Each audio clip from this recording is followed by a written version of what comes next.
Zombie Apocalypse.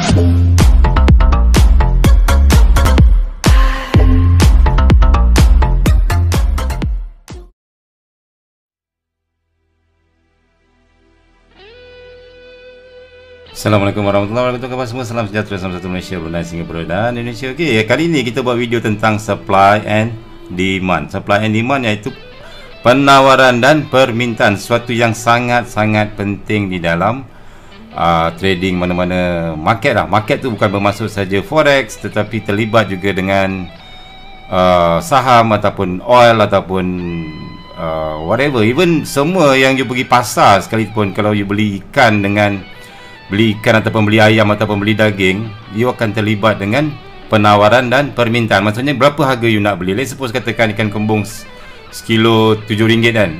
Itu harga yang ditawarkan oleh penjual. Okey. Berapa you sanggup beli? You sanggup beli RM7? Okey, no problem.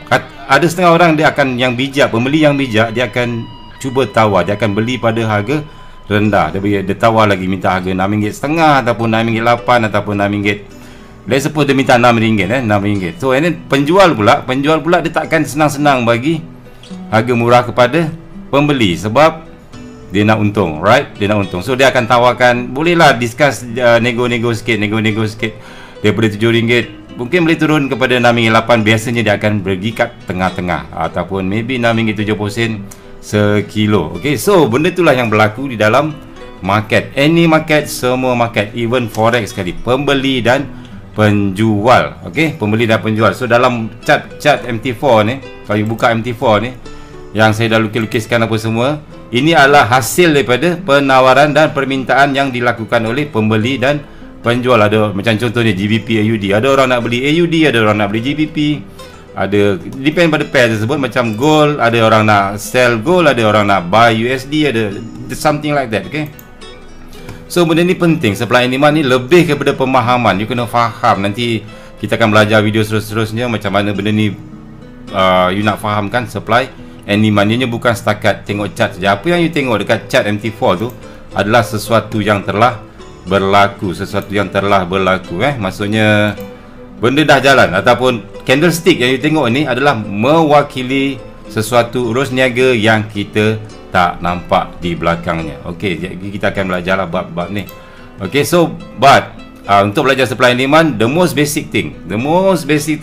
important thing you kena faham. Okey, I tekankan lagi perkataan, you bukan hafal, you kena faham bagaimana price bergerak. This is the most important thing di dalam supply and demand. Saya akan ajar dalam video seterusnya. So bagaimana price bergerak, and then kita akan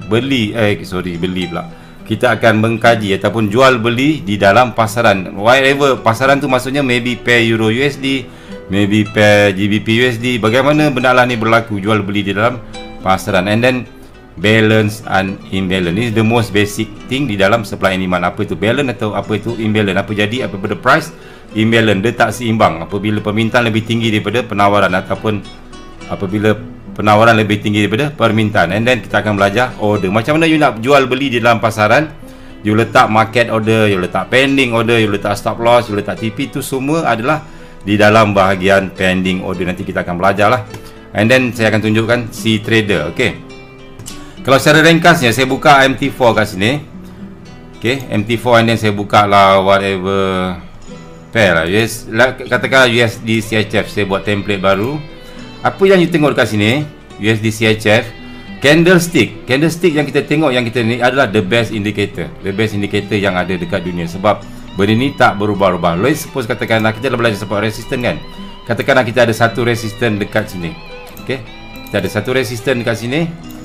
This is H1. Kalau you tukar kepada H4, okay, this resistance still the highest dekat sini. Dia tak berubah dekat sini. Even katakan you tukar M30, this resistance still the highest dekat sini. Dia tak lagging, dia tak berubah-ubah. M30 you tukar tempat lain, tak ada. And then you tukar M15, this price ataupun this resistance still dekat sini. You tukarlah mana-mana time frame, dia tetap dekat sini. So itu adalah permulaan bagi SNR, maksudnya indicator. Apa yang berlaku di sini, ni adalah resistance. Kita dah belajar support resistance, right? Something happen kat sini dan mengakibatkan sesuatu di sini. So yang penting Nanti kita akan belajar supply and demand, bagaimana benarlah ni berlaku, kenapa price reject sini, kenapa price reject dekat sini. Sebab ini adalah penawaran dan permintaan daripada buyer dan seller. Okay, now kalau saya balik kepada saya punya sini, kita akan belajar bagaimana price bergerak. Okay, sebagai contoh lagi di sini kita ada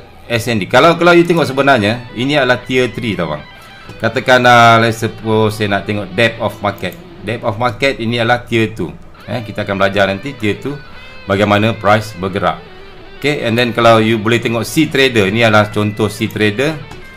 Okay, ini adalah contoh chart. You akan nampak order tu semua. Order buy, ada orang buy limit, sell limit, buy limit, sell limit. So the C trader ni you boleh download kat mana-mana broker yang ada akaun SCN dan menawarkan sistem C trader selain daripada MT4. Okay, ini adalah order. Kita akan belajar order nanti, buy, stop, buy limit, sell. Benda tu basic, tapi this is very very important. Order ni lah yang akan menggerakkan market, menggerakkan market, dan order ni lah juga yang akan membentuk candlestick. Alright. Okay, so I think that's it video tentang ni, video just introduction bagaimana price bergerak. Selepas ni saya akan tunjukkan chart ataupun video bagaimana price bergerak, which is I think quite long. You kena very understanding about this. So once you dah faham, barulah you tahu bagaimana price bergerak. Lepas tu bila you dah faham, nanti baru you boleh tahu macam mana nak masuk dekat mana. Alright, kita tengok video seterusnya. Assalamualaikum warahmatullahi wabarakatuh.